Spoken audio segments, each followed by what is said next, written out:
بسم الله الرحمن الرحيم.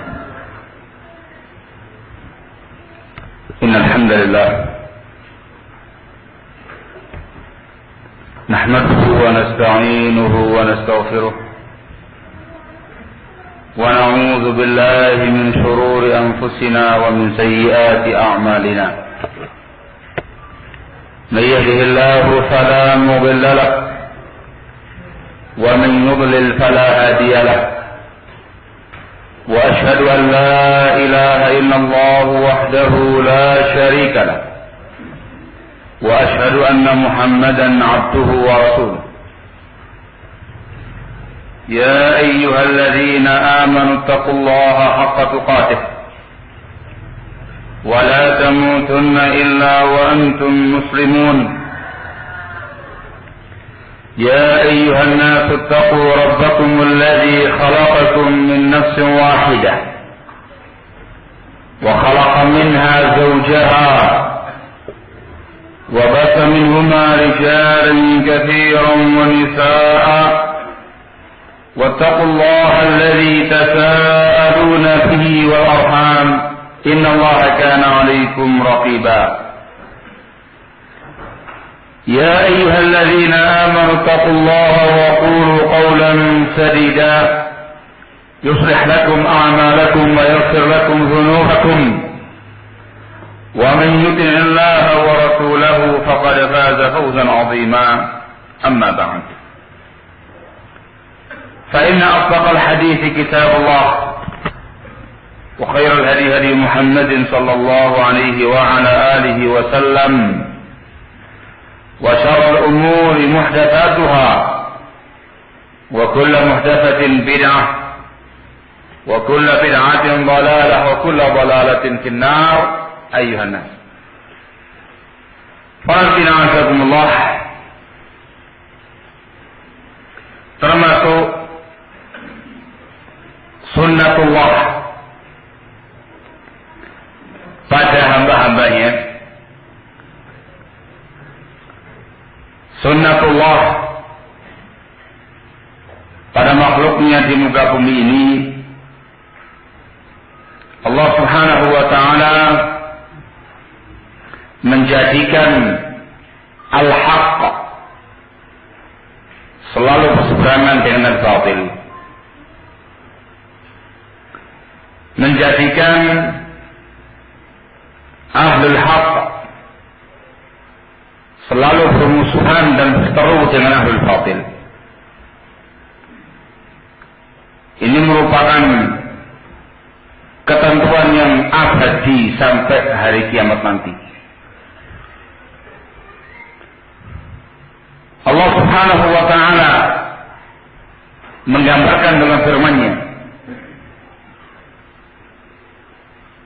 وَلَا يَزَالُونَ مُخْتَلِفِينَ إِلَّا مَنْ رَحِمَ رَبُّكَ وَلِذَلِكَ خَلَقَهُمْ. Dan mereka ini, umat manusia ini, akan senantiasa berikhtilaf, senantiasa berseteru, kecuali orang-orang yang dirahmati oleh Rabb-Mu. وَلِذَلِكَ خَلَقَهُمْ. Dan untuk itulah Allah menciptakan mereka.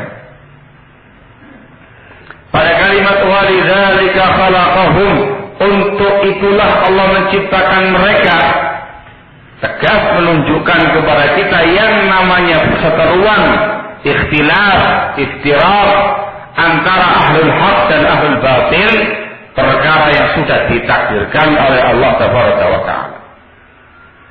Pasti akan terjadi dan senantiasa akan terjadi sampai hari kiamat nanti. Dimulai dari masa Nabiullah dan Rasulullah Nuh alaihi salatu wassalam. Sebelumnya sudah dimulai dari semenjak Iblis la'natullahi alaih menyatakan permusuhannya kepada Nabiullah Adam alaihi salatu wassalam di hadapan Allah tabaraka wa ta'ala. Itu sejarah awal dipukulnya genderang perang antara hak dan al-batil. kemudian permulaan perang besarnya dimulai dari masa kenabian kerasulan Nabi Nuh alaihi salatu wassalam, ketika terjadinya kali pertama kesyirikan di muka bumi ini dan diutusnya Nabi Nuh alaihi salatu wassalam untuk meluruskan akidah umat manusia dan jin ini. Itu sudah perang besar. Maka saat itu yang namanya umat manusia terbagi menjadi dua. Ada yang di atas al-haq, di belakang bendera al-haq yang dibawa oleh Nabi Adam alaihi salatu wassalam. Ada pula yang batil. Di sini yang dimaukan ialah kaum kafirin, kaum musyrikin yang berdiri di belakang iblis laknatullahi alaih. Terbagi dua, muslim, kafir, muwahhid, musyrik. Dan terus demikian dari masa ke masa, generasi ke generasi, dari masa Rasul pertama ke Rasul yang kedua, terus demikian terjadinya. Al-haq, al-batil tidak pernah ketemu, tidak pernah mungkin disatukan. Terus terjadi perselisihan, terjadi perpecahan, terjadi perseteruan, perang ideologi sampai perang fisik. Ahlul haq, para pengusungnya, para pembawa benderanya ialah para anbiya wal mursalin. Para pengikutnya ialah kaum mukminin yang beriman kepada mereka. Ahlul batil, pengusungnya ialah iblis la'anahullah dan tokoh-tokoh kufar pada masing-masing generasi. Para pengikutnya ialah orang kafirin, orang musyrikin bersama dengan mereka. Nah, kondisi yang demikian pula Allah terus berlangsung saat diutusnya Nabi kita Muhammad sallallahu alaihi wasallam. Juga terjadi furqan, pembedaan antara al-haq dengan al-batil. Rasul sallallahu alaihi wasallam meneruskan estafet perjuangan para anbiya wal mursalin, mengusung secara kebenaran, dan orang-orang beriman kepada beliau dikatakan sebagai ahlul haq, muslimin, mukminin. Sementara kaum musyrikin, kaum kafirin yang di belakangnya itu tadi dikatakan sebagai ahlul batil. Terus demikian. Perang fisik, perang ideologi, wah ribut terus, itu sudah lumrah. Memang demikian sunnatullah pada makhluknya. Ini pada masa-masa Rasul. Kemudian pada masa fase Mekah, fase Madinah, bukan Mekah, Madinah, mulai muncul jenis ketiga. Kalau sebelumnya antara muslim dengan kafir, antara muwahhid dengan musyrik, muncul tipe dan jenis ketiga. Tepatnya pada fase Madinah, yaitu jenis kaum munafikin yang menyembunyikan kekufuran dalam hatinya, menampilkan keislaman secara zahirnya. Itu fase Madinah. Dan terus semakin lama semakin membesar, semakin lama semakin melebar, semakin lama semakin banyak. Yang dulunya cuma person, yang dulunya tidak boleh tampil, semakin lama semakin membesar, membentuk sekte-sekte, membentuk kelompok-kelompok, membentuk pemahaman-pemahaman, jamaah-jamaah dan jenisnya, yang semuanya itu masuk dalam lingkaran nifaq, kaum munafikin. Maka kaum muslimin pada masa itu memiliki dua musuh dari luar, dari kalangan kaum kufar, dari dalam, dari kalangan kaum munafikin. Jenis ketiga inilah yang dimana dimaksudkan oleh Rasulullah SAW dalam sabdanya ketika memperingatkan umat dari adanya sekian banyak sekte-sekte yang menyimpang, satu yang selamat. Ketika menyebutkan hadis iftiraqil ummah, hadis tentang perpecahan umat, firqah-firqah yang dikatakan firqatun halikah, kelompok yang menyimpang atau yang binasa itu, mereka lah dari kalangan jenis yang ketiga tadi, kaum munafikin, bukan kaum kafirin.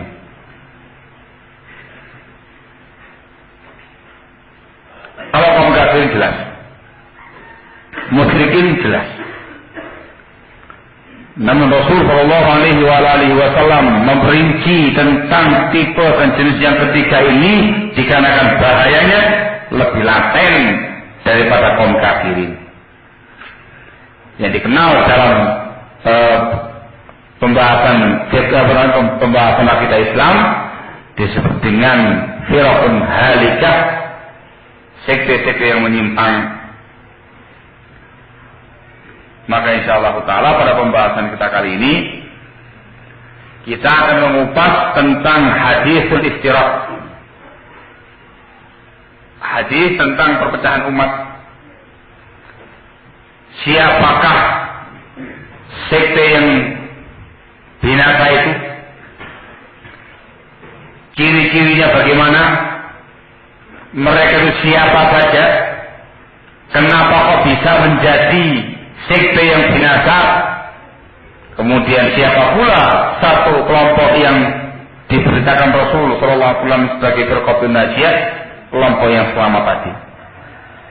Yang dari penggambaran di atas dia nampak al-firqatun najiyah ya ahlul haq, dari mulai zamannya Nabi Adam sampai zaman sekarang, sampai yang kiamat nanti, yang satu barisan dengan beliau, yang satu bendera dengan beliau, atba'ul anbiya'i wal mursalin, para pengikut Nabi dan pengikutnya para rasul. Kita lihat di halaman yang ke-7,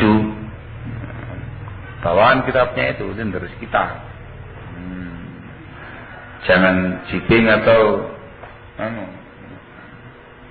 cair. Bab yang ke-8.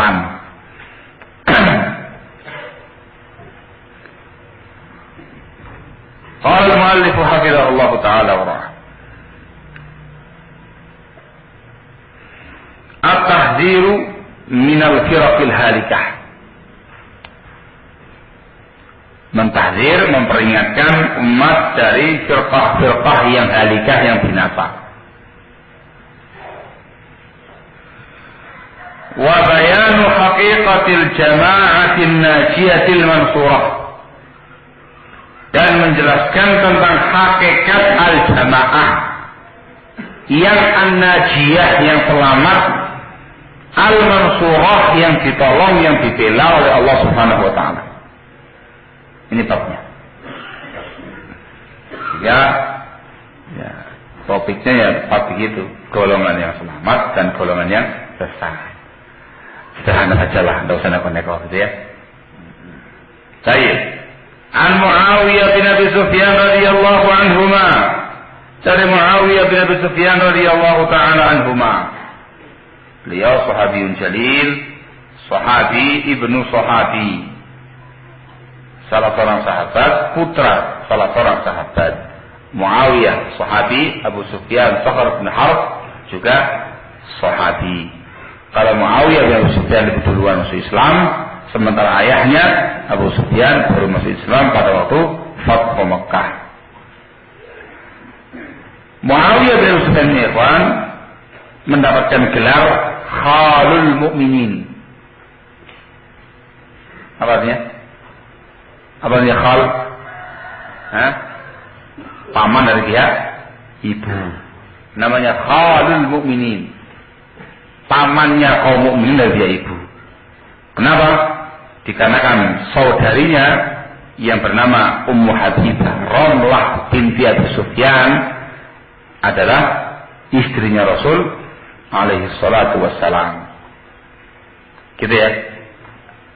Istrinya Rasul dikatakan sebagai Ummahatul Mukminin, ibu-ibunya kaum mukminin. Kalau ibunya kamu punya saudara namanya apa? namanya, kok bingung? Namanya apa? Namanya paman. Kok bingung? Disebut dengan khal, yaitu saudara ibu. Sehingga Muawiyah bin Sufyan secara khusus dikenal dengan sebutan khalul mukminin, pamannya kaum mukminin dari pihak ibu. Barakallahu. Beliau juga dikenal sebagai sahabat Rasul yang ditunjuk sebagai katibul wahyi, penulis wahyu. Yang Muawiyah, penulis wahyu, Muawiyah bin Sufyan radhiyallahu taala anhuma. Beliau juga dikenal sebagai sosok profil panglima perang yang sukses. Ini Muawiyah. Luar biasa, canggih cara perangnya itu. Walaupun yang lebih masyhur ialah Khalid ibn Walid radhiyallahu taala anhu arba. Tamam. Nampak kiprahnya beliau pada masa kekhilafan Umar bin Khattab dan lebih nampak lagi pada masa kekhilafan Utsman bin Affan radhiyallahu taala anhu arba. Nah, angkatan laut Islam pertama Muawiyah yang memegang. Tamam. Muawiyah itu terjadinya pada kekhilafan Utsman bin Affan. Pada masa kekhilafan Umar minta izin untuk membentuk angkatan laut, nggak diizinkan. Digambarkan kita orang mau menyeberang lautan. Apa itu lautan kata Umar? Soalnya Madinah jauh dari laut. Ini apa gambarkan lautan itu ya? Nggak pernah ketemu laut Pak. Digambarkan lautan itu makhluk Allah yang sangat luas. Begitu. Yang naik di atasnya harus menggunakan kapal atau perahu. Kalau kapalnya mengguling dia akan tenggelam. Dan segala macamnya itu gambarannya itulah kira-kira. Maka beliau masih keberatan untuk membuat angkatan laut. Baru terjadi pada masa kekhilafan Utsman bin Affan radhiyallahu taala anhu wa arbah. Yang dikabarkan sama Rasul akan ada nanti di kalangan umatku pasukan yang yarkabunal bahra, mereka nanti akan mengarungi lautan, tamam, seperti muluk para raja-raja di atas singgasananya. Itu pasukan Muawiyah. Terjadinya pada masa kekhilafan Utsman bin Affan radhiyallahu taala anhu wa arba. Panglima beliau ini saya tampilkan dikarenakan banyak orang tidak ngerti siapa Muawiyah itu. Ngertinya cuma khobar dari Said Qutb yang mengatakan sosok seorang sahabat yang licik. Itu Said Qutb, dia nggak ngerti sejarah. Barakallahu itu. Barakallahu. Ada beliau. Teman, dan beliau juga dikenal sebagai awwalul mulukin fil Islam, raja pertama dalam Islam. Setelah selesainya masa kekhilafan Ali bin Abi Thalib radhiyallahu taala anhu arba, kemudian turunnya Al Hasan bin Ali bin Abi Thalib dari jabatan kekhilafahan dan menyerahkan seluruhnya kepada Muawiyah bin Sufyan, maka semuanya kumpul jadi satu di bawah pimpinan Muawiyah. Disebut dengan Amul Jamaah, tahun persatuan, sekitar tahun 40-an Hijriah. Dan beliau raja pertama dalam Islam, khalifah pertama pada masa kekhilafahan Bani Umayyah. Nah, barakallahu.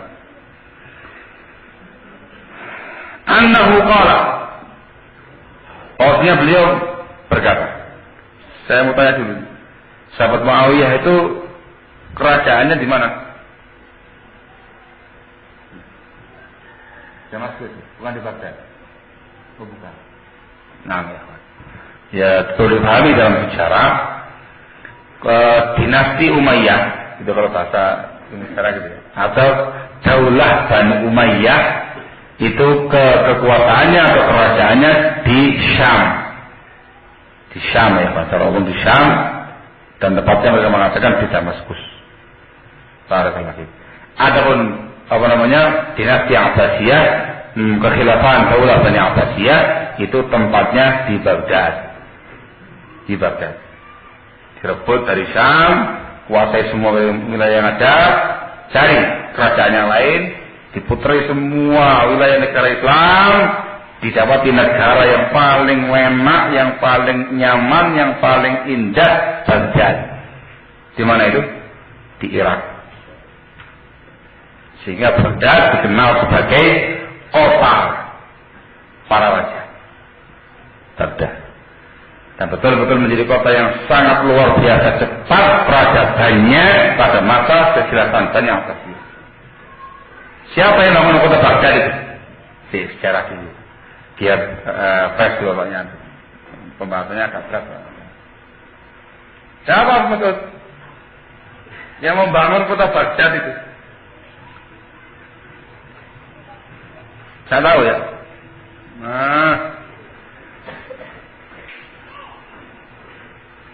Siapa ini? Siapa aku baca? Nama itu juga. Siapa? Hah? Tidak tahu juga. Yang tahu apa ya? Wah, ini nama hadiah tak kasih hadiah kan? Terus sampai. Siapa? Dengar? Masya Allah. Siapa? Nama yang membangun kota Baghdad ialah Khalifah Al-Mahdi. Itu termasuk Khalifah Bani Abbasiyah. Khalifah Al-Mahdi. Barakallahu fiik. Kemudian diteruskan oleh Al-Mansur dan dituntaskan oleh Harun Ar-Rasyid. Barakallahu fiik. Itu kalau bisa menggambarkannya, itu bahasanya susah itu. Saya baca dalam sejarah itu angel bahasa kata-katanya itu. Tapi penggambaran kotanya luar biasa. Sangat indah. Tapi bekas-bekasnya sudah hilang. Hancur pada masa akhir Bani Abbasiyah. Yang indah itu lenyap dalam sekejap. Sangat indah. Hawanya sejuk. Dekat dengan sungai Dajlah dan sungai Furat. Dua sungai sekaligus. Tamam. Hakala ikhwan. Pokoknya sangat nyaman. Bahkan digambarkan ketika itu yang namanya Baghdad itu tengah-tengahnya dunia. Itu Baghdad. Digambarkan oleh Imam Syafi'i rahimahullah ketika itu yang masih menangi masa-masa keemasan kota Baghdad. Ketika ada muridnya datang, Imam Syafi'i mengatakan dakhalta Baghdad, kau pernah masuk kota Baghdad? Dia mengatakan belum, Imam Syafi'i. Kata Imam Syafi'i, ma ra'aita dunia. Kamu belum masuk Baghdad, belum lihat dunia. Lihat dunia. Ada lagi menggambarkan yang namanya semua wilayah yang ada itu ialah Al-Qura wal Bawadi. Pelosok-pelosok pedalaman desa. Wa Baghdad Madinatuha. Baghdad itu kotanya. Wah, indah tenang. Dikenal dengan kota 1001 malam. Betul itu. Jangan dikira cuma kemarin ceritanya Aladin itu. Itu dikenal saking indahnya 1001 malam. Orang yang masuk ke sana luar biasa. Tidak bakal bisa melupakan kesannya. Yang lebih indah lagi pas Jumatan. Sampai dikatakan oleh sebagian salaf, ada 3 hal yang susah ditemukan tempat yang lain. Jumatan di Baghdad, tarawih di Mekah, Id di Tursus, kata mereka. Ini sudah idnya muslimin di dekat tempatnya. Masya Allah. Jumatan di Baghdad. Jumatan di Baghdad. Ala kulli hal, sejenak berbicara masalah sejarah. Penting loh sejarah itu.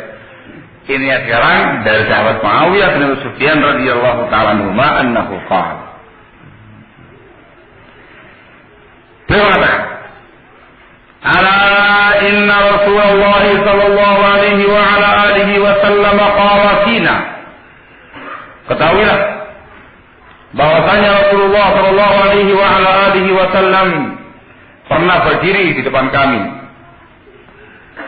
Faqala sambil bersabda, ala inna man qablakum, ketahuilah sesungguhnya orang-orang sebelum kalian, min ahli kitab, dari kalangan ahli kitab, istaraku ala 72 millah, mereka telah terpecah belah, iftiraq, menjadi 72 millah. Wa inna hadhihi al-millah sataftariqu ala 73, dan setiap millah ini, agama ini atau umat ini akan terpecah menjadi 73. Intani wa sab'una finnar, 72 di neraka. Wa wahidatun fil jannah, satu yang di surga. Wa hiyal jamaah, dan yang satu itu adalah al-jamaah.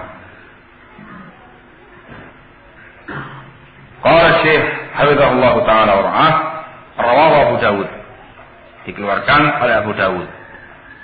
Wa qala Syekhul Islam fil Masail, dan berkata Syekhul Islam yakni Ibnu Taimiyah rahimahullah dalam Al-Masail, wa haditsun sahihun masyhur, ini hadis yang sahih yang masyhur. Wa sahahahu Asy-Syatibi fil I'tisam, juga disahihkan oleh Asy-Syatibi dalam Al-I'tisam. Itu yang kedua. Wa qala Ibnu Hajar fi Takhrij al-Kashaf, dan berkata Al-Hafidz Ibnu Hajar dalam bukunya Takhrijul Kashaf.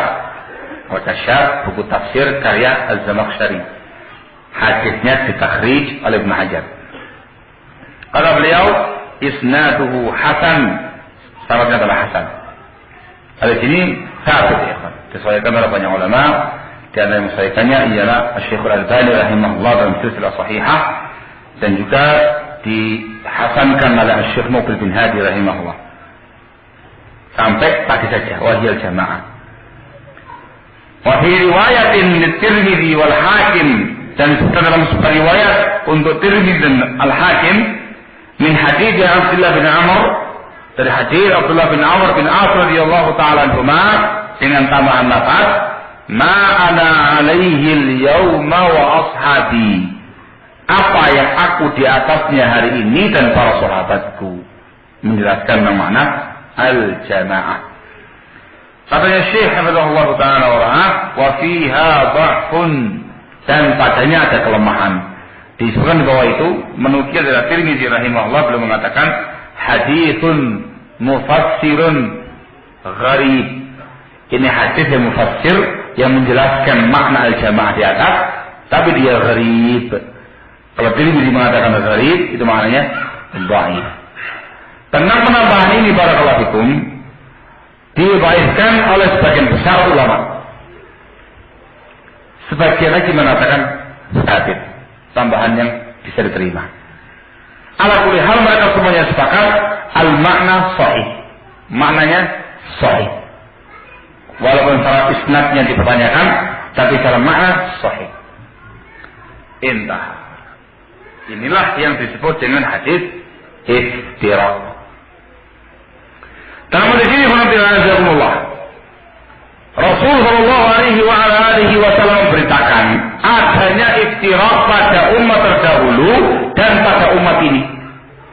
Sekali lagi mengisyaratkan yang namanya iftiraq, perpecahan, itu perkara yang sudah ditakdirkan oleh Allah.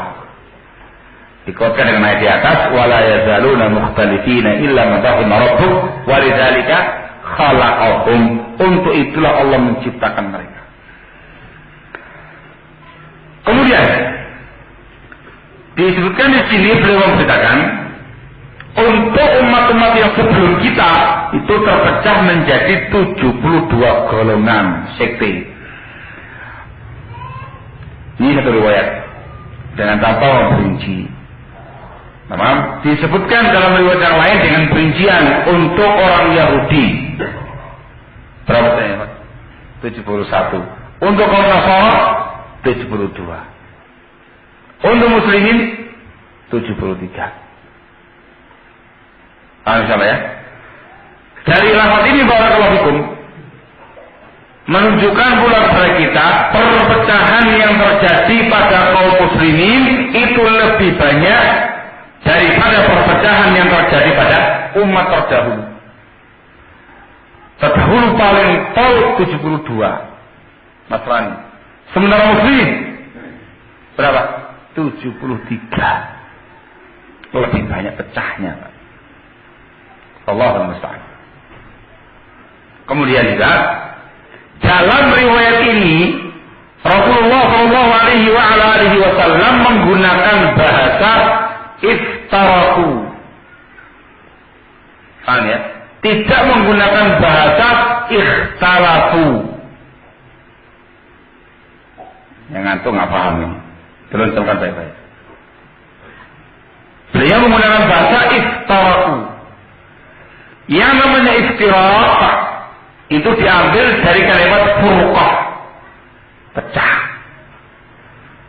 Dalam bahasa Al-Quran dan Al-Hadis, yang namanya iftirak atau furqah itu konotasinya jelek. La takunu illa mazmumah, tidak mungkin terjadi kecuali tercela. Konteksnya itu. Paham ya? Lain halnya dengan kalimat ikhtalafu. Dari kata-kata ikhtilaf. Kalimat ikhtilaf itu asmal atau asmal, lebih mencakup. Ikhtilaf ada ikhtilaf yang diperbolehkan, ada ikhtilaf yang dilarang. Itu lebih mencakup. Ikhtilaf yang dilarang itulah iftirak. Paham ya? Ikhtilaf yang dilarang adalah iftirak. Barakallahu fiik. Ikhtilaf yang diperbolehkan ya ikhtilaf namanya. Barakallahu fiik. Sehingga kullu ikhtilafin, gimana bahasanya, Pak? Kullu ikhtilafin iftirak. Gitu ya. Apa tersalik? Gimana? Kullu ikhtilafin ikhtilaf. Gitu ya. Walaysa kullu ikhtilafin iftirak. Pintar sampai ya. Semua yang namanya iftirak itu ikhtilaf. Satu bagian daripada ikhtilaf. Tapi tidak semua ikhtilaf dikatakan iftirak. Sebab ikhtilaf itu umum maknanya. Ada yang boleh, ada yang terlarang. Paham ini? Baik. Lalu apa makna iftirak itu? Apa pula makna ikhtilaf yang terlarang tadi? Sama aja iftirak. Kalau kita lihat kawan-kawan hukum, nas Al-Quran yang berbicara tentang masalah iftirak dari kata-kata faraqah, iftaraqah, furqah, tafarraqah dengan pecahan-pecahan yang macam-macam itu. Untuk melihat di situ ada 2 poin, ada 2 hal. Jangan sampai ngantuk sampean. Baik. Yang pertama ialah iftirakun fiddin. Iftirak, perpecahan, perselisihan tentang perkara agama. Perhatikan qauluhu ta'ala, wala takunu minal musyrikin minal ladina farraqu, teruskan, dinahum wa kanu syi'an kullu hizbin bima ladaihim farihun. Wala takunu minal musyrikin, dan kamu jangan seperti kaum musyrikin. Apa sifat mereka? Minal ladzina farraqu dinahum, dari kalangan orang-orang yang membuat iftirak, membuat furqah, perpecahan pada agama mereka. Wa kanu syi'a, dan mereka menjadi bersekte-sekte, masing-masing sekte berbangga dengan apa yang ada pada mereka. Namanya furqatun fiddin, iftirakun fiddin, tentang prinsip agama.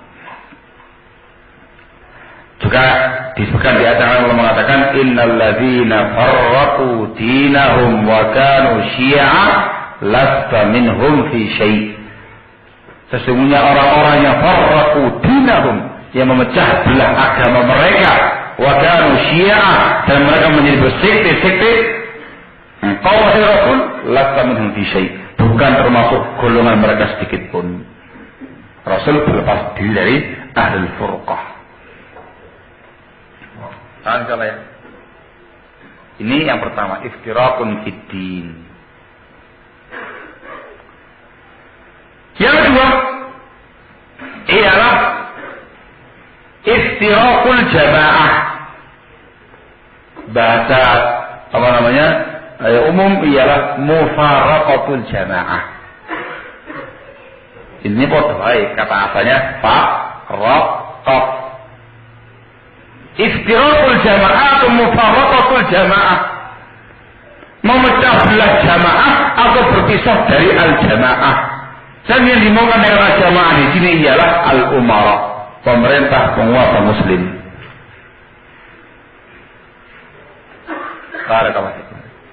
Ini pada hadis-hadis yang menjelaskan tentang larangan untuk memberontak. Begitu. Seperti katanya Rasul SAW dalam Sahih Bukhari dari Ibn Abbas radhiyallahu ta'ala anhu, beliau mengatakan, man ra'a min amirihi syai'an yakrahu falyasbir, yakrahuhu falyasbir. Barang siapa yang melihat dari penguasanya, dari amirnya sesuatu yang dia tidak suka, maka hendaklah dia sabar. Apa kata beliau? Fa innahu man faraqal jama'ata shibran famata maitatuhu jahiliyah. Sebab barang siapa yang faraqal jama'ah, berpisah dari al-jamaah, membuat perpecahan dalam al-jamaah, satu jengkal saja, mati dia, maka dia mati dalam keadaan mati jahiliyah. Faraqal jamaah. Jadi gitu, faraqal jamaah, faraqal jamaah. Maknanya mufaraqatul jamaah, berpisah dari jamaah muslimin yang dipimpin oleh penguasa muslim mereka, yaitu kaum pemberontak. Ahlul furqah wal mufaraqah, kaum pemberontak. Dua-duanya apa yang baik? Enggak ada yang baik. Semuanya dalam siyaqul jam, dalam konteks celaan, konteks larangan. Insyaallah ini. Sekarang kita lihat hadis ini. Ketika Rasul sallallahu alaihi wasallam mengatakan, ala inna man qablakum min ahli kitab iftaraku ala kadza wa kadza. Wa inna hadhihi al-kitab tataftariqu ala kadza wa kadza. Itu iftirak jenis yang mana? Iftirak fiddin ataukah mufaraqatul jamaah? Terus jawaban apa? Jawaban ini. Dua-duanya. Terus dua-duanya. Yang mana ini? Iftirakun fiddin ataukah mufaraqatul jamaah?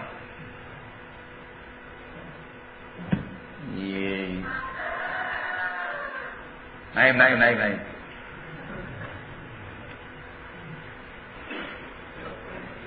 Iftirak fiddin, bukan fil jamaah. Jadi kalau yang mufaraqatul jamaah berarti tidak masuk ke sini. Oke, dua-duanya. Masyaallah. Jawaban yang pas itu harus tepat kalimatnya. Jawabannya barakallahu, iftirak yang disebutkan dalam hadis ini, hadis iftirakul ummah ini adalah iftirakun fiddin. Itu zahirnya. Tanya. Yang zahir yang nampak sangat jelas pada lafaz riwayat ini, perpecahan pada agama. Masuk di dalamnya mufaraqatul jamaah. Dhimnan namanya. Kalau bahasa anunya iftirakun fiddin mutabaqatan wa mufaraqatul jamaati tadammunan. Itu orang zahir riwayatnya, riwayatnya bicara masalah perpecahan pada agama, tapi di dalamnya terkandung makna mufaraqatul jamaah. Gitu. Tanya. Baik. Barakallahu. Dari sini Allah bisa diketahui sebab kenapa mereka menjadi sekte-sekte itu. Kenapa mereka menjadi ahlul furqah, orang yang membuat perpecahan. Apa sebabnya? Dikarenakan mereka jatuh pada iftirakun fiddin, membuat perpecahan, membuat sekte pada agama Islam yang diajarkan oleh Rasul sallallahu alaihi wasallam. Perpecahannya dalam bentuk afkar, pemikiran nyeleneh yang mereka munculkan satu demi satu, sedikit demi sedikit mengatasnamakan Islam. Mereka ta'assub di atasnya, al-wala' wal-bara' di atasnya, bergerombol, berkumpul di atasnya. Akhirnya masing-masing paham dengan gerombolannya dikatakan sebagai firqah, kelompok yang bikin perpecahan. Mudah disampaikan. Hadza huwa. Kemudian dijelaskan oleh para ulama tentang ciri-cirinya. Sebelum membahas ciri-cirinya, kita sebutkan dulu faedah yang berikutnya. Panjang pembahasan ciri-cirinya itu Pak. Nanti sabar dulu. Kemudian faedah lain yang bisa kita ambil dari hadis ini, yang kita bahas sekarang tentang iftirak umat ini ya. Yang umat sebelumnya sudah terlalu dan diurusi. Yang umat sekarang ada pada Rasul ini ketika mengatakan wa inna hadhil millata tataftariqu ala 73 ila akhir hadis, menunjukkan kepada kita bahwasanya 72 sekte yang dikatakan halikah, yang dikatakan finnar dalam riwayat ini termasuk umat Islam. Yang harus baik-baik. Kenapa Rasul mengatakan wa inna hadhil millata, menggunakan hadhihi isyarat lil qarib, isyarat untuk menunjuk kata yang sangat dekat, benar yang sangat dekat. Millah ini, millah siapa kalau dulu? Tamam, millah yang beliau ajarkan, Islam. Dipertegas lagi dengan lafaz yang lain dalam riwayat yang lain. Beliau mengatakan wasataftariqu hadhil ummah, dan akan terpecah umat ini. Berikan lagi ya, umat ini. Ingat menggunakan hadhihi isyarat qaribah. Satu kali. Lebih tegas lagi disebutkan dalam sebagian lafaz yang lainnya. Beliau mengatakan wasataftariqu ummati, dan akan terpecah belah umatku, menggunakan dhamir mutakallim. Ummati, umatku, dhamir mutakallim, saya itu kembali pada Rasul, umatnya Rasul sallallahu alaihi wasallam. Umatnya disebutkan pada Rasul, maka secara zahir maknanya adalah umat yang telah masuk Islam. Umat bagi dua, ya, ummatul ijabah dan ummatul dakwah. Masih ada? Ini mana? Ummatul ijabah dan ummatul dakwah. Ummatul ijabah itu umat yang sudah mengijabahi dakwahnya Rasul, Muslim sudah. Kalau ummatul dakwah, umat yang harus didakwahi lagi, kufar. Maka dengan kalimat ummati, umatku disandarkan kepada Rasul, itu berarti ummatul ijabah, umat yang telah mengijabahi dakwahnya Rasul, Muslim maksudnya Pak. Tingkatnya firqah-firqah yang ada ini, sekte-sekte yang ada ini, Muslimin, masih dalam lingkaran Islam, tapi diancam dengan finnar, di neraka. Muslim tapi sesat, Muslim tapi menyimpang, Muslim tapi diancam dengan neraka. Misalnya. Maka ini faedah berikutnya.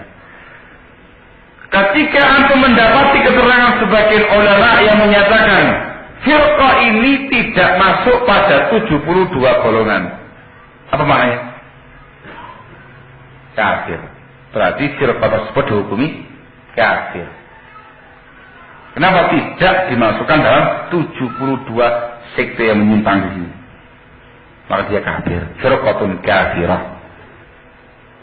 Gitu. Sebuah firqah kok ternyata dimasukkan dalam 72 golongan ini. Berarti firqah apa namanya itu? Firqah yang muslimah dhalah. Firqah muslim tapi sesat, menyimpang. Mudeng ini paham insyaallah. Mafhum.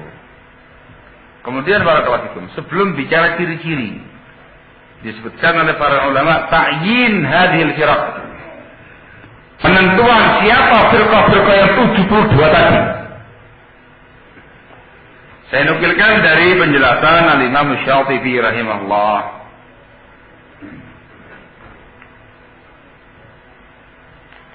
Dalam bukunya Al-I'tisam. Jilid yang kedua, takkan lama ini Pak. Takkan berpikir atau tahun berapa juga kan. Ini sudah dicetak zaman masih zaman dulu-dulu kala itu. Baik. Beliau menyebutkan pada masalah yang ketujuh fi ta'yin hadhil firaq. Mentakyin firqah-firqah tadi siapa saja.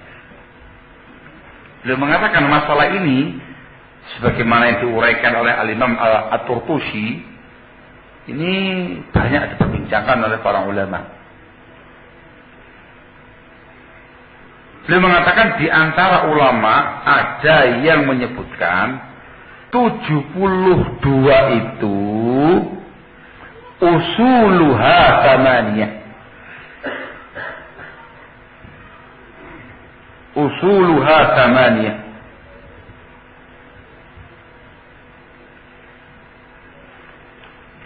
Usul firqahnya, pokok-pokok sektenya, kita bilang gembong sektenya, pentolan-pentolan sektenya ada 8. Mu'tazilah, Syiah, Khawarij, Murji'ah, Najjariyah, Jabriyah, Al-Musyabbihah, dan yang terakhir Firqatun Najiyah. Yang 73 kapan ini bahas. Mu'tazilah, Syiah, Khawarij, Murji'ah, Najjariyah, Jabriyah, Musyabbihah, Firqatun Najiyah. Dirinci sama beliau. Untuk Mu'tazilah mereka terpecah menjadi 20 sekte. Fa'amal Mu'tazilatu faftaraku ila 20 firqatan. Terpecah menjadi 20 sekte. Disebutkan namanya masing-masing. Tidak perlu dirinci ya. Tidak usah kan? Tidak akan masukkan itu. Ada Syiah fanqasamu awwalan salasa firaq. Untuk Syiah yang pertama mereka terbagi menjadi 3 sekte. Sekte Ghulah Asrim, sekte Zaidiyah, dan sekte Imamiyah. Syiah dirinci lagi 3 sekte besar pada Syiah, menunjukkan Syiah paling banyak.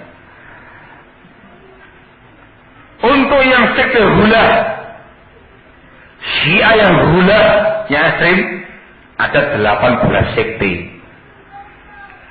Di antaranya Sabaiyah. Karena bukan sini Syaitaniyah juga ada. Juga antaranya Ismailiyah. Macam-macam lah ya. Iya.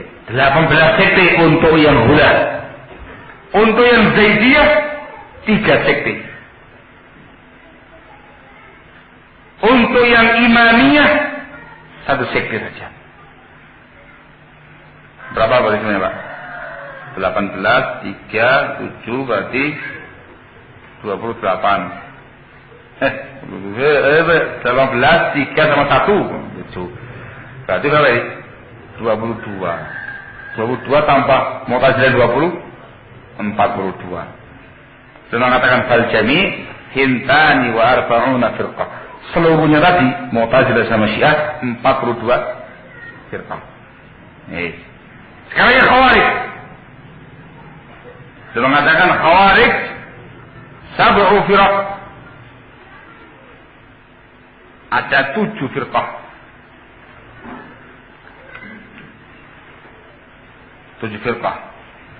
Al-Muhakkimah, Al-Baihasiyah, Al-Azariqah, Al-Harrah, Al-Abdiyah, Wal-Ibadiyah.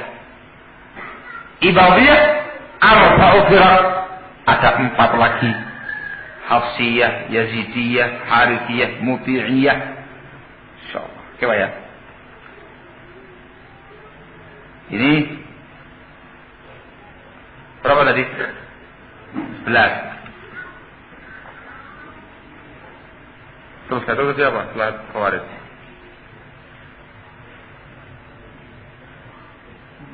Jangan-jangan saya nulis ini. Iya. Apa ya tadi? Dikatakan di sini. Di sini disebutkan Al-Asyaridah. Apa namanya? Oh, firqah yang ke-7. Masih Khawarij ya, Pak? Masih Khawarij ini. Jadi ada Khawarij, ada Ibadiyah, ada Al-Asyaridah. 7 tambah 4 11. Kemudian untuk sekte Al-Asyaridah ini ada 11 firqah lagi. Oke, 11 firqah lagi. Macam-macam nih sudah ini. Ada Hazimiyah, ada Ta'labiyah, Syaibaniyah, macam-macam. Yah. Berapa semuanya? 42 tambah berapa tadi Pak? Tambah 11 tambah 11 60 berapa? 64. Jadi kalau sebutkan 62. Fal jami' ithnatani wa sittun. Semuanya 62. Yang mana yang dikurangi tadi? Khawarijnya 20. Semuanya 20. Jadi yang lain dihitung nanti ya. Ya wis 20 khawarijnya. Hitung dhewe. Dia mengatakan fal jami' ithnatani wa sittun. Murji'ah khamsah. Untuk murji'ah dan 5. Najariyah ada 3. Jabriyah 1. Musyabbihah 1. 10 ya. Murji'ah 5. Najariyah 3. 8. Jabriyah 1. Musyabbihah 10. Tambah 62. 72. Fal jami' ithnatani wa sab'una firqatan. Seluruhnya 72 firqah. Fa in udhifatil firqatun najiyatu ila 'adadil firaq sara jami' 73 firqatan. Kalau firqah najiyah digabungkan juga, maka total seluruhnya 72, yaitu 73 firqah. Ini pendapat sebagian. Ada lagi mengatakan usuluha arba'ah, 4. Khawarij, Rafidhah, Qadariyah, Murji'ah. Kemudian cabangnya banyak lagi sampai totalnya 72. Yang 73 firqatun najiyah. Ala kulli hal barakallahu fikum. Pembahasan panjang di kalangan para ulama dalam bab ini. Intinya 72 itu mereka mengatakan merupakan usul, inti atau gembong-gembong pentolong-pentolong firqah yang ada. Sebab kalau mau dihitung firqah-firqah yang menyimpang dari mulai zaman dahulu sampai sekarang jumlahnya ratusan. Ada ribuan? Mungkin. Sangat mungkin. Antum baca saja kitab yang ditulis oleh Abdul Qadir Al-Baghdadi. Abdul Qadir bin Tahir Al-Baghdadi Al-Isra'ini. Dalam bukunya Al-Farqu Bainal Firaq itu jumlahnya puluhan ratusan, banyak tenan. Dirinci masing-masing nama firqahnya. Itu padahal masih pembahasan di zaman Al-Imam Syafi'i dan di zaman Al-Isra'ini. Sudah segitu. Belum lagi menghitung firqah-firqah sekte menyimpang masa kini. Itu para masyayikh kita juga menghitungnya. Ketika menanya, ada yang bertanya sama Syekh bin Baz rahimahullah, ya, wahai Syekh, al-Ikhwanul Muslimun, apakah masuk pada 72 firqah? Dia mengatakan, iya. masuk. Siapa yang masukkan? Tabligiyah masuk. Kemudian juga Sururiyah masuk.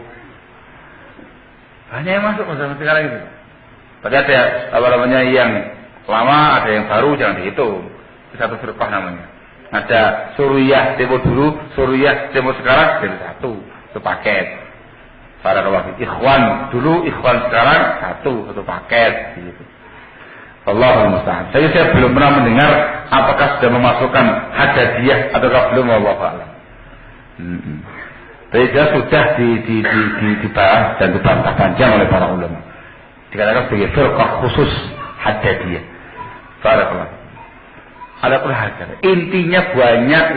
Ringkasnya ialah semua firqah, semua sekte yang berseberangan dengan firqatun najiyah termasuk dalam kategori firqatun halikah, firqah yang menyimpang, yang binasa. Itu intinya saja. Barakallah. Jam berapa zuhurnya? Jam 12. Yakin? Kalau yakin saya teruskan sampai menjelang zuhur. Sekarang yang kita bahas adalah ciri-cirinya.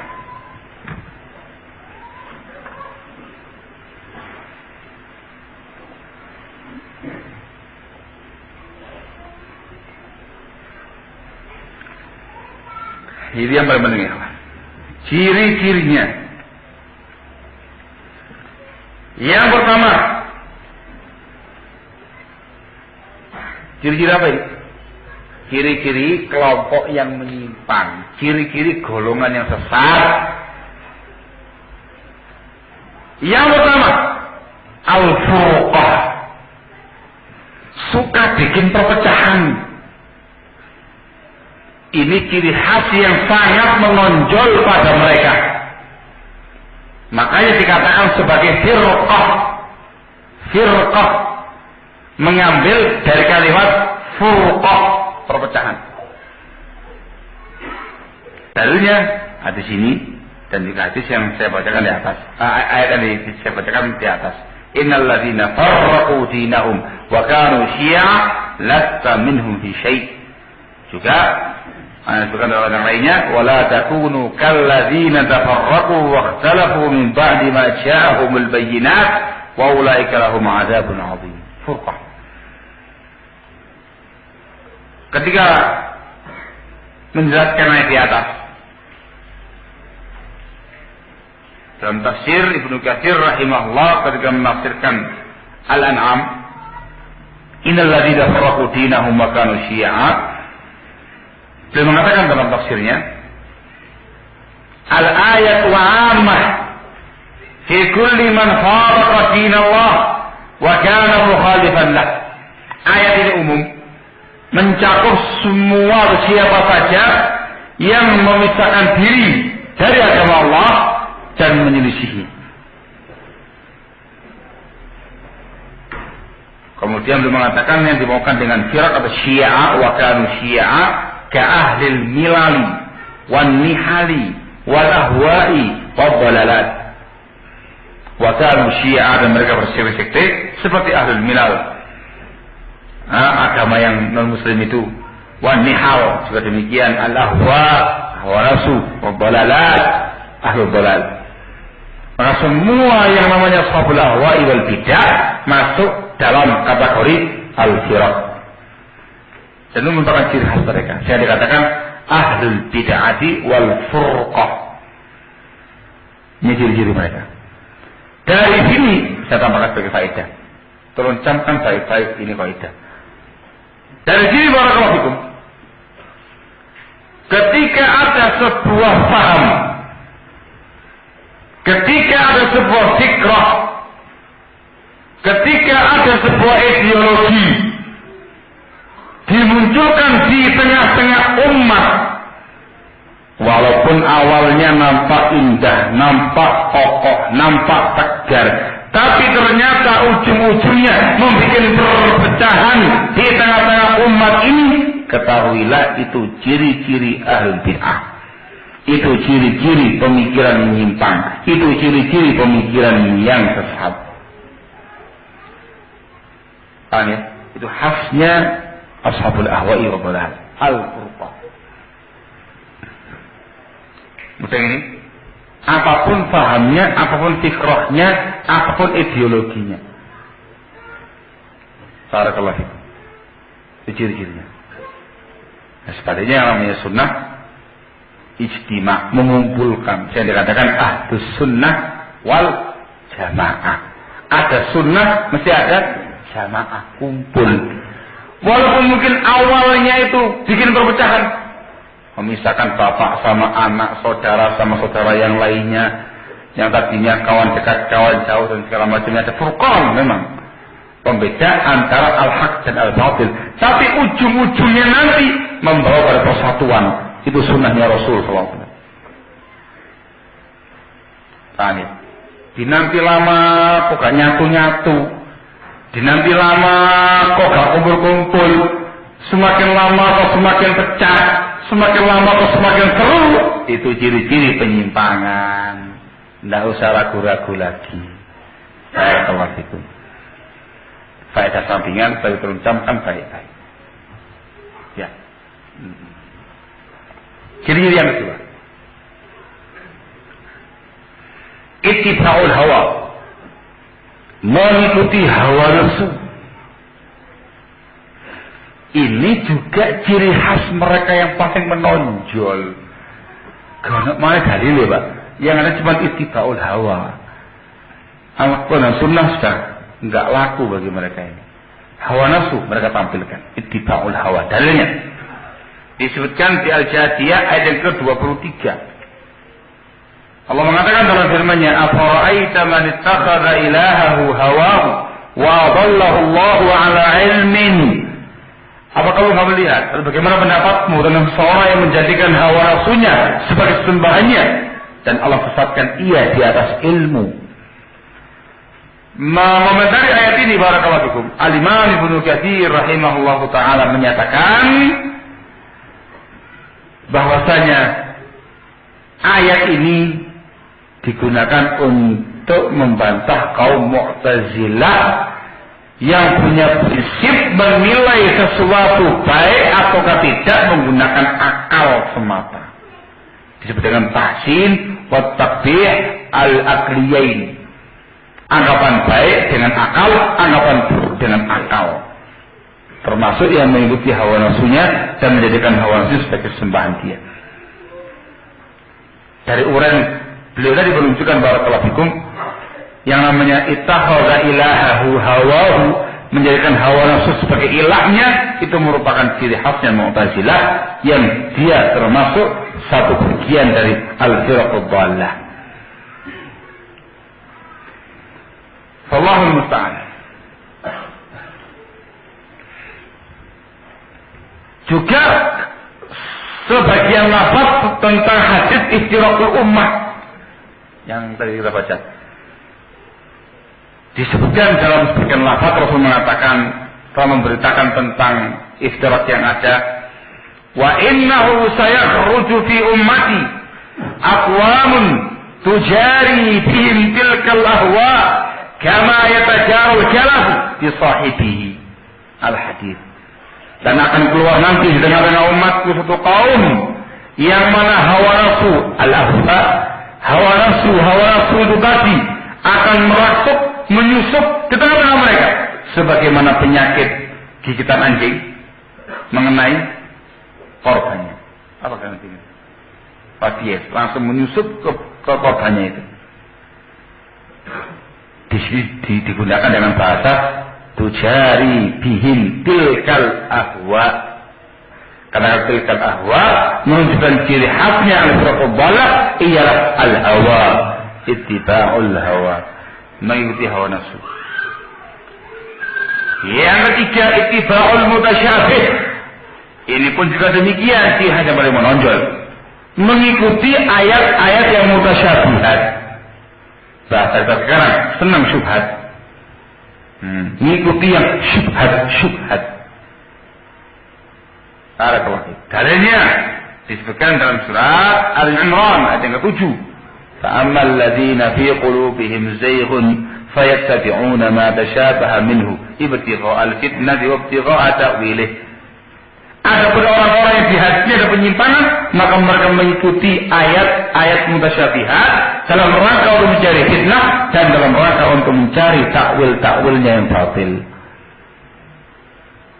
Mereka ini disebutkan oleh para ulama adalah ashabul ahwa'i wal bidah. Ittiba'ul mutasyabih. Ada syubhatnya itu. Diterangkan begini, belok lagi, syubhat lagi. Terang begitu, belok lagi, syubhat lagi. Diterangkan batilnya, nolak lagi, syubhat lagi. Terus begitu. Dari mulai syubhat yang besar, yang sedang, yang kecil, sampai yang lucu. Semuanya ada. Allahul musta'an, qaul mutasyabih. Itu ciri khasnya mereka. Yang lainnya lagi, di antara ciri khasnya mereka ialah bughdu ahlil athar,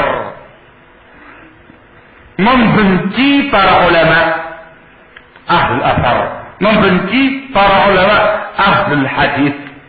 Ini ciri khas yang sangat-sangat menonjol yang tidak mungkin bagi mereka untuk bisa menepisnya.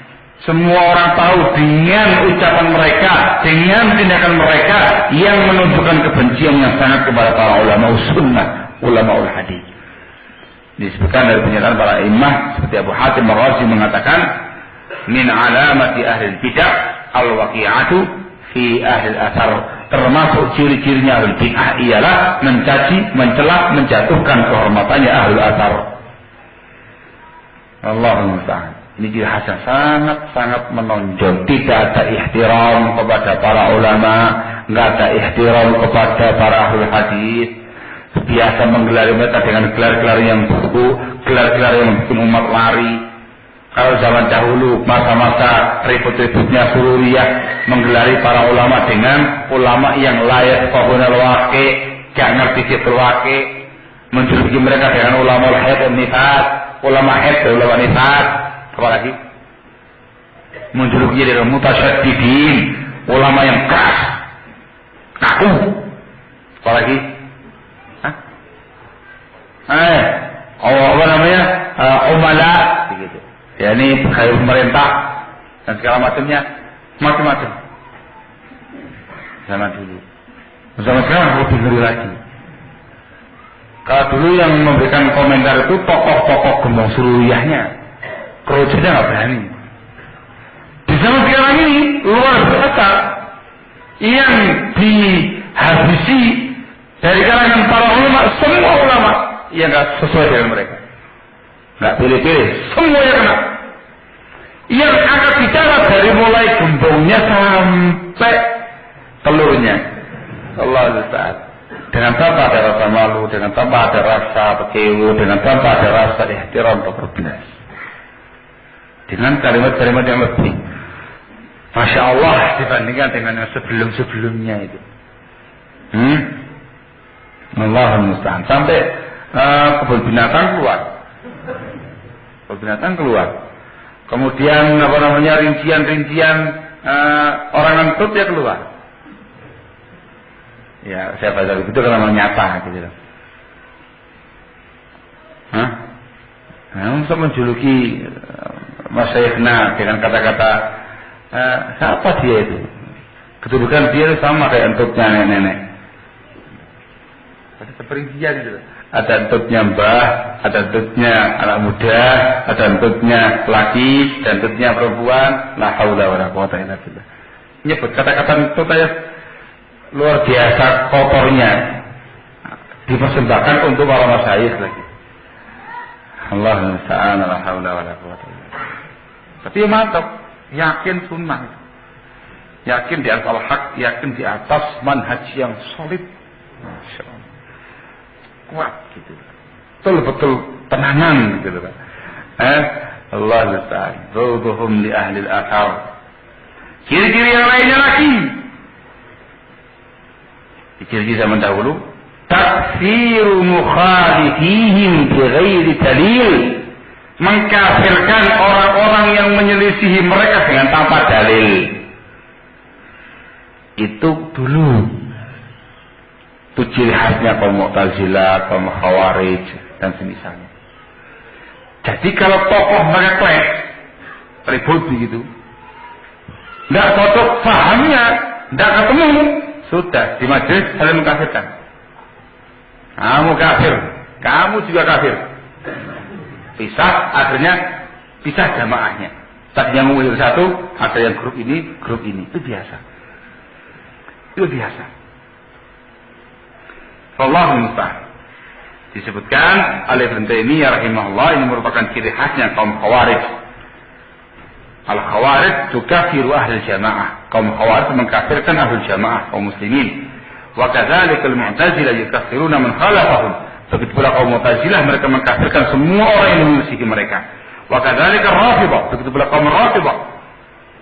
Barakallahu fikum. Beliau mengatakan wa kadzalika aktsaru ahli al-ahwa yabtadi'una ra'yan wa yukaffiruna man khalafahum fi. Begitu pula mayoritasnya ahlul ahwa, mereka membuat ra'yu yang bid'ah, kemudian mengkafirkan semua orang yang menyelisih mereka pada ra'yu tersebut. Ini mereka. Entah Khawarijnya, ya Mu'tazilahnya, ya Rafidhahnya, bahkan mayoritas ahlul ahwa wal bid'ah. Dulu zaman sekarang kita tahu tuh saling menghizbikan satu sama lain. Wallahu a'lam apa ya Pak? Antara mereka sendiri.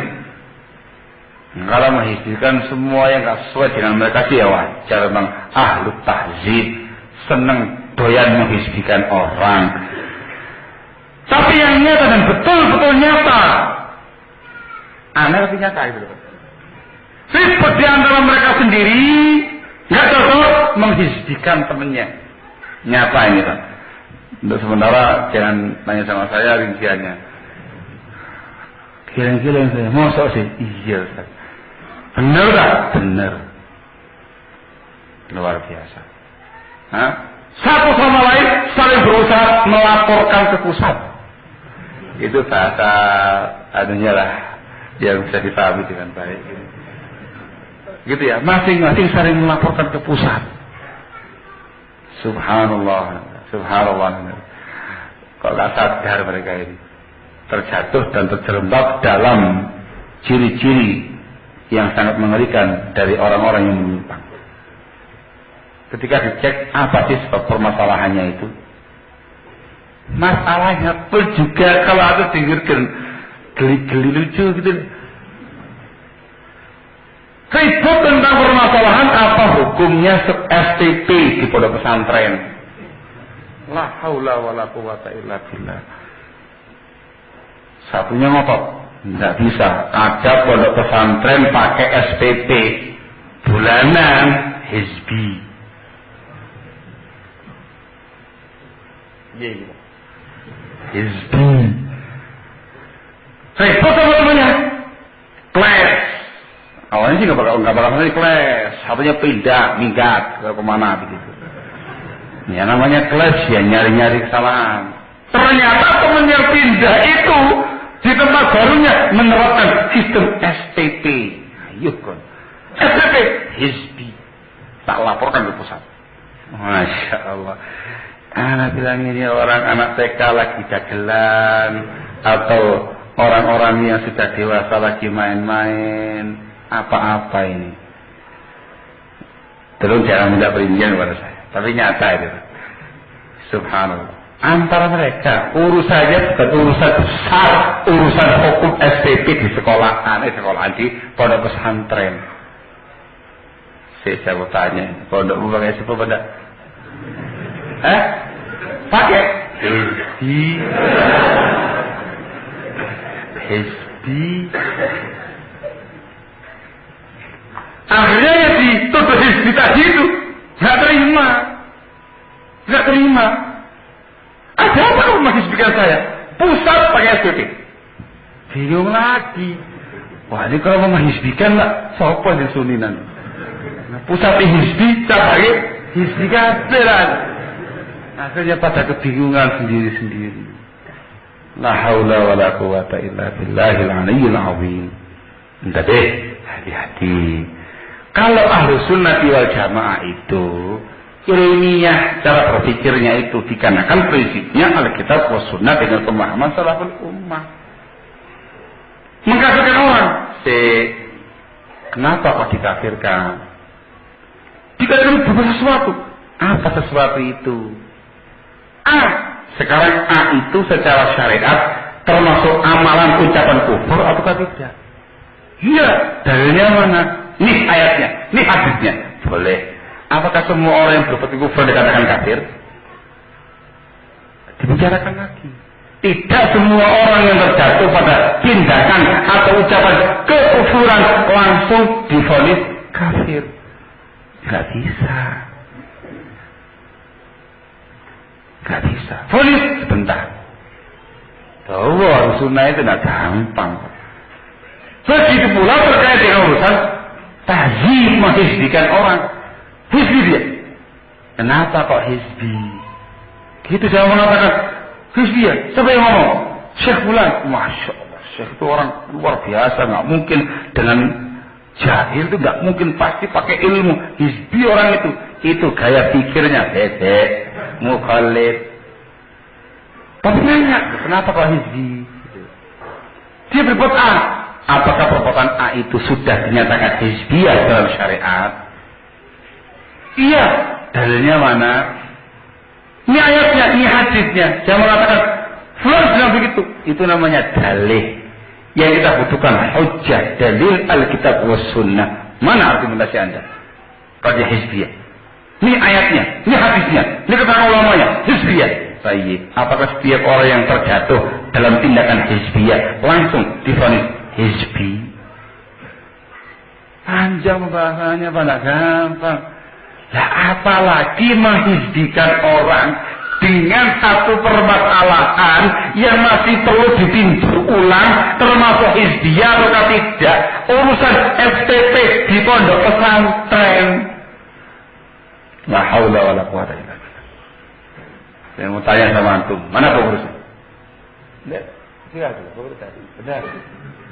SPP untuk pondok pesantren itu masuk ke kantong pengurus dan Pak Ustaz, ataukah untuk apa SPP Anda itu? Untuk apa SPP-nya itu? Dia pendidikan. Apalagi? Dan seputar masalah itu. Dan sekitarnya itu. Allah ya. Punya seperti itu, Pak. Untuk biaya pendidikan, untuk biaya makan, biaya minum, santri yang diasramakan, segala macamnya diuruskan sama pondok tadi itu supaya fokus belajar, biar sibuk masak dan segala macamnya, bawa asap, tamam, dimasakkan, diminumkan, dikasih minum dan segala macamnya itu SPP-nya untuk dia, dari dia untuk dia kepada dia. Gitu loh. Paham enggak? Ayo, barakallahu. Yang untuk tangani ada sendiri kok ya dipermasalahkan. Itu teknis dalam belajar mengajar. Barakallahu. Di kalangan salaf tidak ada SPP. Masya Allah, ya dulu udah ada pondok pesantren, jadi nggak butuh SPP. Gitu ya, nggak ada. Terus, apakah semua yang tidak ada di kalangan salaf langsung dikatakan bid'ah? Panjang lagi pembahasan, kajian ulang yang sangat panjang dan lebar. Jamiah Islamiyah tambah SPP, muridnya dikasih SPP. Negara itu gila. Kalau pondok walau salaf ini kaya raya, yakin gratis. Kita terang. Kalau ya masih berandai-andai kaya raya pokoknya kantong bendahara itu miliaran atau berapa gitu, gratis, ya khawatir. Begitu. Barakallahu fikum. Sehingga berarti harus ilmiah. Itu saja masih harus dipanjangkan lebar. Yang semuanya hakikatnya boleh dijadikan landasan untuk menghizbikan orang. Nama hizbikan antum sih biasa. Nama hizbikan konsolnya dewi itu luar biasa. Tapi tidak berani menghizbikan pusatnya. La haula wa la quwata illa billah. Ala kulli hal ikhwan, terlalu banyak alamat ashabil ahwa'i wal bid'ah. Intinya semua alamat-alamat tadi itu bertentangan dengan ciri khasnya Ahlussunnah wal Jamaah, at-tamassuk bil kitab wa sunnah dan pemahaman salaful ummah. Saya akan cukup sekian untuk yang pertama ini. Insyaallah pada zuhur teruskan lagi membahas lebih lanjut tentang hadits iftiraq dan secara khusus menerangkan tentang masalah ciri-ciri Ahlussunnah wal Jamaah. Insyaallah taala. Wallahu a'lam bishawab. Subhanaka wa bihamdika asyhadu an la ilaha illa anta astaghfiruka wa atubu ilaik. Fadhlu barak.